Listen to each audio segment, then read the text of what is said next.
Welcome back, friends, to Let's Play some Final Fantasy XIV. We're gonna take a little detour from that little bit of a mind screw that was the last episode. And we're gonna do an optional dungeon.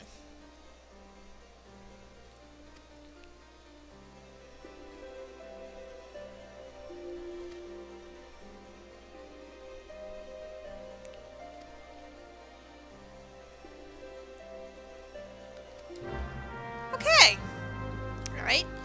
So, before I actually go do that, there's actually a second quest for the same thing that I actually want to activate.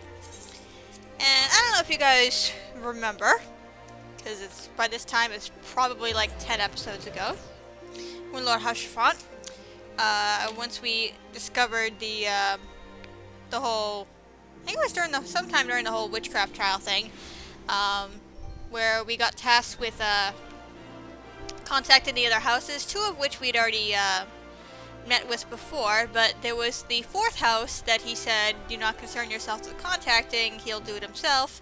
This is that house we're dealing with now. They didn't forget about it, it's just not part of the main thing. So we want to talk to Swift over here. Actually, do I need to, apparently I gotta activate this quest first. Alright. He's supposed to have another quest for me. But this one right now opens up the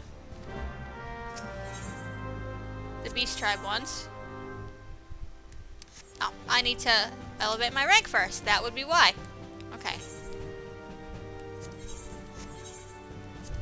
So we're gonna promote ourselves.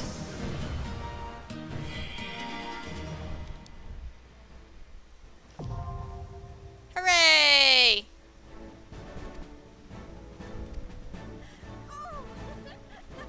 And I even cheer myself on. Alright.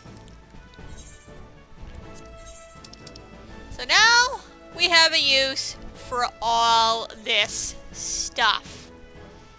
Yeah, this is what I was waiting for the whole stinking time. I actually have a lot more, well, not really a lot more, but a bunch of them in my armory chest, because I was running out of room in my inventory, because at least 2 of those pages in my inventory are full of all just this stuff. But I guess I gotta be first class for this, but I don't have enough seals right now, but let me turn all this stuff in so I can promote myself to first class, and then I can take that quest. Okay, like 5 minutes later, because every time you turn in an item for seals, it's like a little fanfare, and it queues them all up, and it continues playing them until like all of them are played. So I literally like sat here for like 5 minutes just waiting for the stupid sound effects to stop. So yeah, I made like a good 15,000 seals off of turning that stuff in, and that doesn't even include the stuff I added to my inventory while waiting for this, not my inventory, my armory chest, while waiting for those sounds to stop. I'll turn those in another time. Alright. So now we can talk to Swift and get this quest.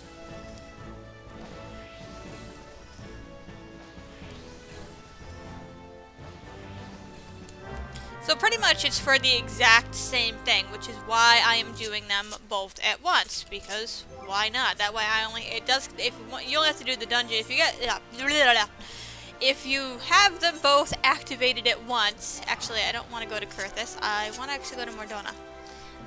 You only have to do the dungeon once if you have both quests activated at the same time. So killing 2 birds with 1 stone here. Okay, so here we are. I decided to cut through Mordona simply because of where it is located on the map. You can alternately come from North Shard as well. So since Celine decided to get into a fight with the mud puppy.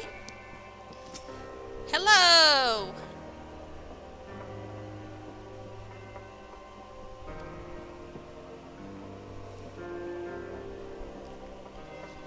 Yeah, that does sound kind of crappy.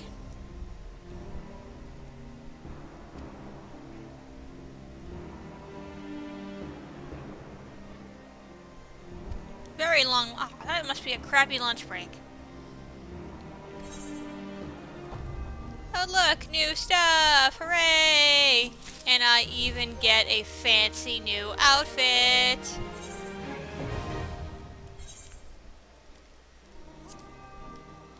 boss is accessible, but since we have another quest right here, here we go. Alright. So the first one is just to unlock the place, and the second one is actually to, is for the Grand Company one. So I need to deselect that one, and here we go. Yay!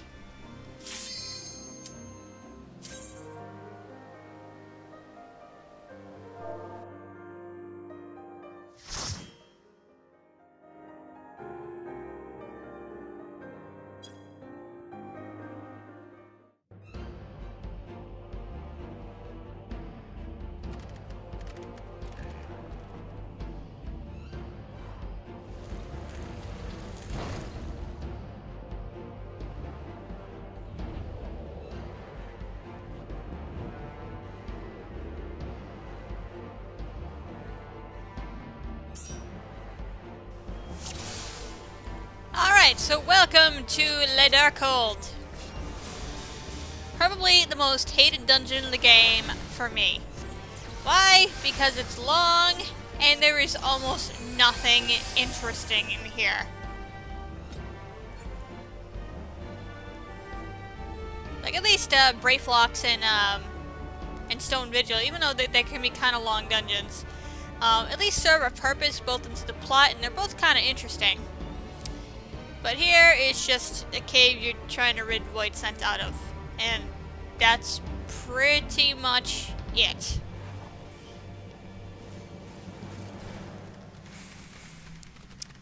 It's not to say that the dungeon is without its gimmicks. First of which is these little crystal veils here, which, while you're standing in it, reduce the incoming damage you take, making this a little bit handy. And the next is this all-seeing eye, which is the reason why you want to be in the light of this crystal, because that AoE he uses does a lot of damage if you're not standing in this protective light. So yeah. Now what a lot of groups do is there's actually several pulls in this first room before the first boss. What a lot of them do to grind for experience is literally just pull the whole damn room. And there is a lot of enemies in this room. And then there is another light of crystal light at the end, and everyone just pretty much just stands in it and just slowly nukes their way through this place. As you can see, despite being, you know, level 40, mid-40 dungeon, my tank is barely taking any damage over here. That's just fine by me. Now, since this dungeon is long, I'm going to be cutting out a lot of the trash. So, you won't be seeing much of this place. We're actually going to take, like, the shortest route possible through here, because there are some side rooms, simply because this place is too long and too annoying.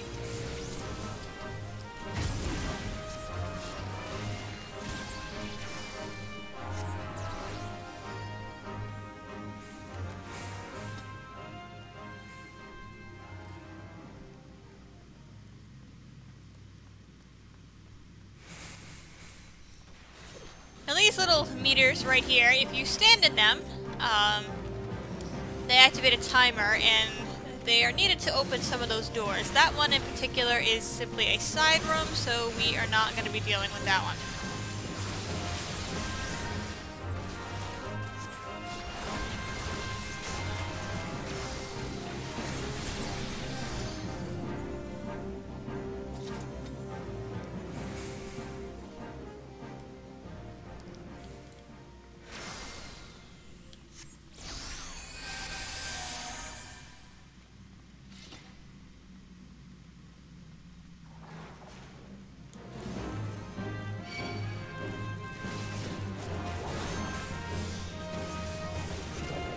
So this being the last room before the boss, if you notice there's two of these timer thingies in here. We need to actually activate both before we can actually continue on. And I'm not 100% sure if this is true, because I've never actually sat here and timed it. I believe if more people stand in it, the faster the timer goes. but I don't know how accurate that is, so don't hold me to that information.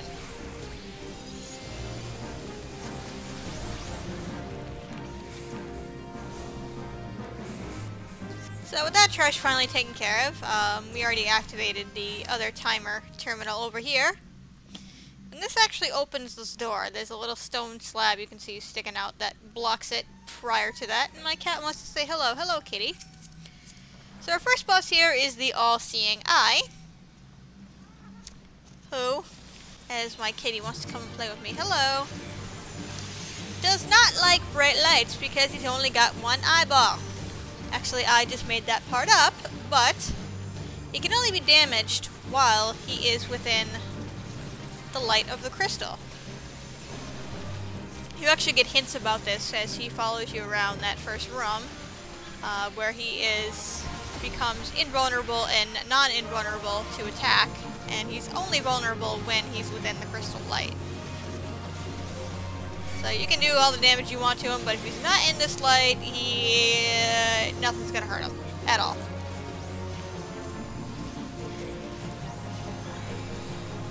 But there is a downside to this.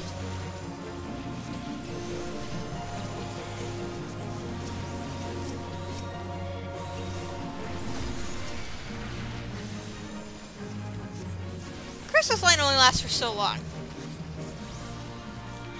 Basically what you gotta do is, I think the first one is always the same, but at random these other crystals are gonna light up across the room, and there's only gonna be one other one lit up at a time. Once it starts to dim, it's gonna turn the next one on, and so forth. You can see some other crystals in the background.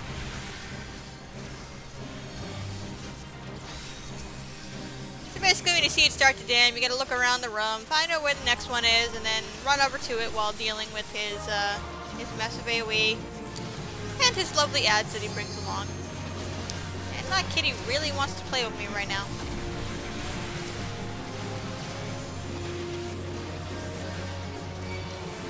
Her thing now is she wants to play Monorail Cat on my left armrest, and she kind of gets in the way.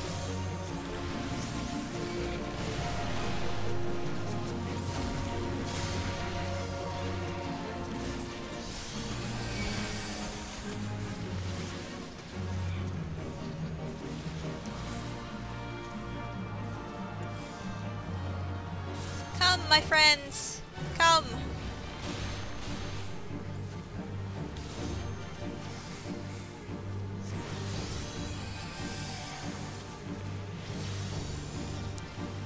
These things have so many cones going off at once. Now it should be noted that you do not have to stay in the light of crystal, only the boss does. Well, preferably the tank too, because how else are you gonna get him in there? But yeah, I can like stand over here. And yeah, it's a better idea to stay in the crystal because the eyes on me attack, but he generally only does it when he's not in the light himself, so.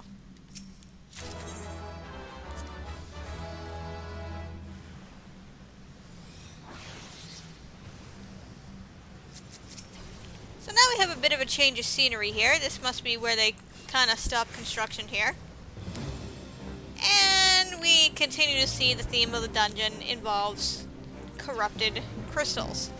This is one thing that kind of baffles me about this place, and why you didn't have to go through this dungeon in order to procure a corrupted crystal to deal with that whole Garuda BS stuff. This would have made much more sense, but instead it's more focused on it being a potential Ishgardian fortress against the Durranian assault, and that Void, they discovered Void Sent, and they kind of took the whole thing over, and they were kind of screwed out of that plan. It would have been a nice plan for like a different dungeon. Don't get me wrong, that idea is not a terrible one, but again, I feel like that whole debacle with getting the crystal for Garuda would have been better solved through here.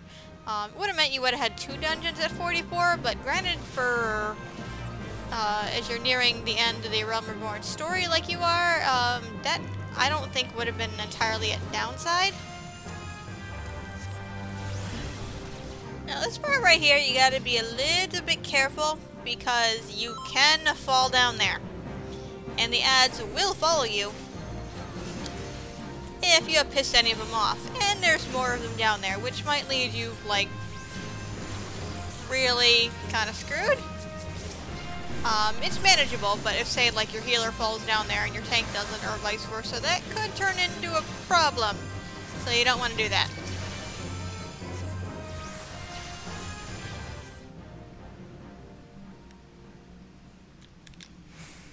And I accidentally got hit in the toes with an AoE and fell down, but thankfully I didn't make anything mad on the way. Thankfully.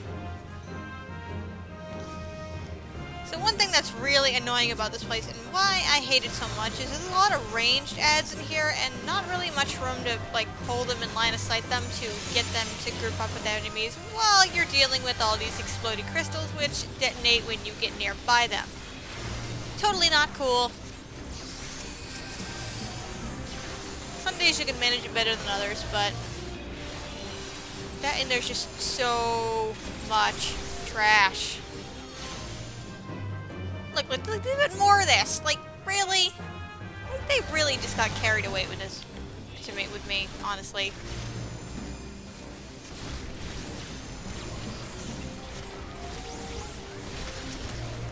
Like, these Forsaken Souls just don't want to move, and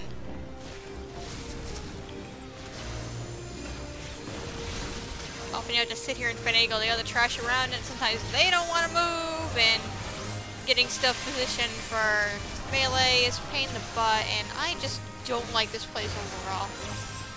Like I said, the idea of it is fine, just it gets an F in the execution department in more ways than one. So at last, we get to our second boss, which I really, really hate this one. Because it is just not fun for any job.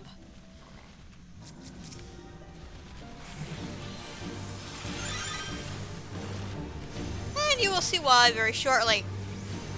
Starts out okay. You know, it's just this guy in a pit and da-da-da-da-da, no big deal. Okay, he's got some cones, I can run behind him, yada yada yada. And then these buttholes start showing up.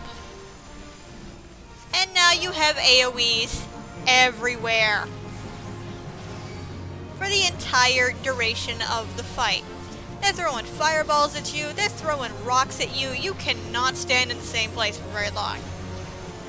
Which makes this a huge pain in the butt for casters, a huge pain in the butt for melee who are trying to get the positionals in, and a huge pain in the butt for a tank who's trying to take a little damage as possible because their caster healers keep getting constantly interrupted.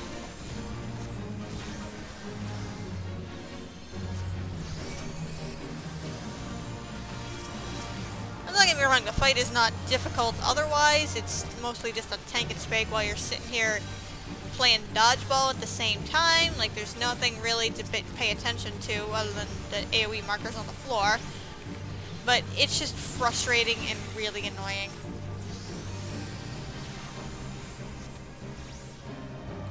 And it just really sucks to be like 2/3 of the way through a cast and having to make the split-second decision of, do I risk standing in it and getting hit, or do I finish off this cast to make sure my tank doesn't die? That's pretty much the fight in a nutshell.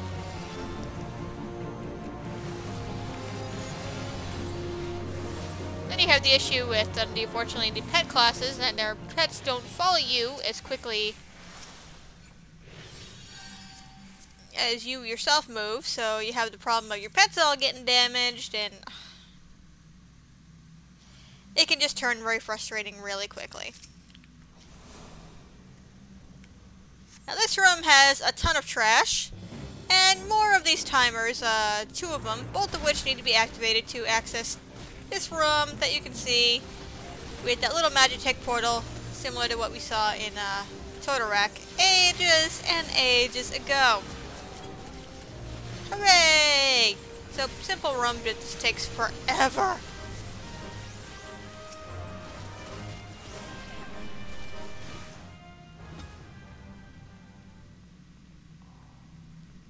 Okay, so with that monstrosity of a room cleared, I forgot how much damage the skeletons do. We got more of this. Yeah, that gateway wasn't even blocking the final boss. Instead, we got more skeletons. And we get some drakes. And we get some exploding crystals. Just my idea of a good time.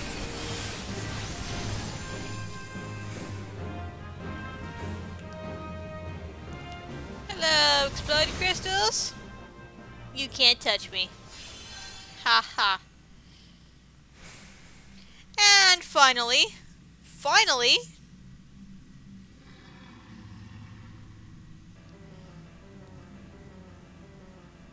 that is one creepy thing hanging off the ceiling.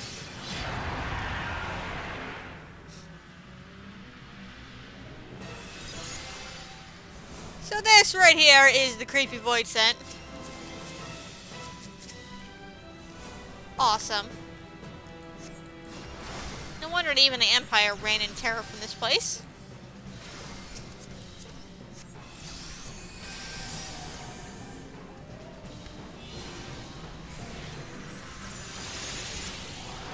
This guy is probably the only redeeming thing about this place.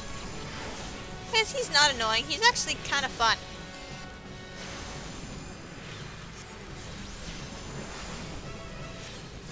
Those mega weapons he's got there. Eventually he'll tether himself to an exploding crystal. And he is rendered invincible until you break this tether. Meanwhile, while he's shooting things at the targeted player, he's gonna shoot 3 times before he'll choose another victim. Unless you defeat the corrupted crystal first. In which case, then he goes back to doing the same thing he's always been doing.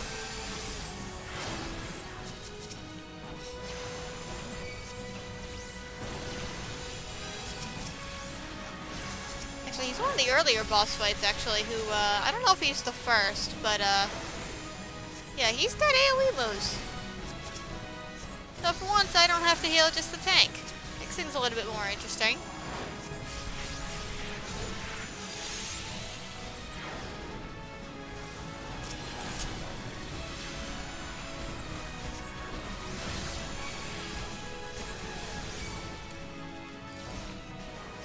Who's gonna choose another victim eventually? There we go. And shoot laser beams of death at them. But thankfully we know how to handle that.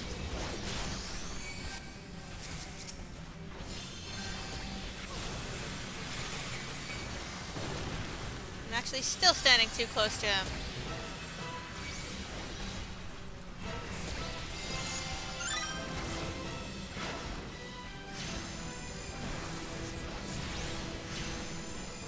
So eventually...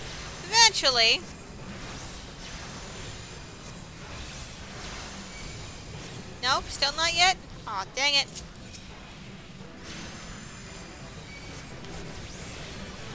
I'm just gonna go over here. Da da da da da. You can't catch me. Oh wait, you got another one? Haha, too bad, so sad you missed.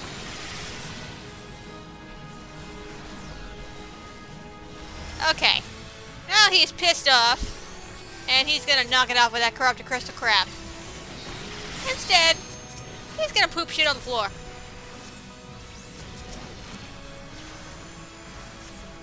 You don't want to stand in this stuff. Because it hurts.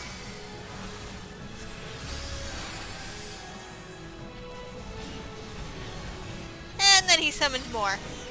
And continues to fire laser beams at your face. Now we get to dance around the room and make sure we're not sitting in this crap. The only part of this place is actually interesting. Makes it not a yawn fest for me.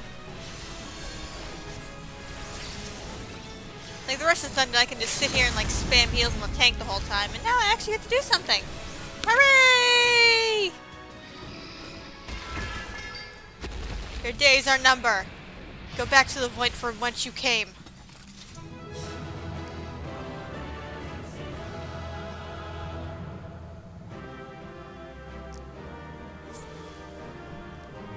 like a Santa's rejected elf in this thing. Oh well. So now with the Void Scent purged, maybe they can continue rebuilding. Maybe. I don't know. They may be too creeped out by the whole thing. After all, you know, you don't want, you know, it might be too much of a big mess in there to clean out, and if I'm paying attention, I will actually teleport to the right place.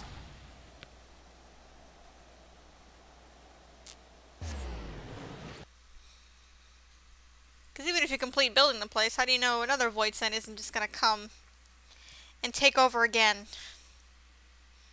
Maybe they'll find a way to seal it off. Who knows? So let's report our victory to Master Swift as my cat is batting me with her tail.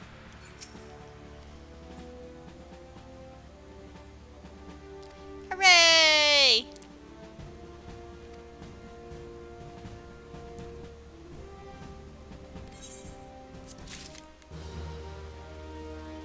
And he's actually got another quest available at level 47, but we're not there yet. So now that we've purged Ishgard of another Void Scent, next time we can finally get back to the main plot. And maybe we've had enough of a breather, enough of time to figure out how the hell we're going to deal with this little Empire problem with their new elegant super weapon. Yeah. So thank you for watching, friends, and have a swell day.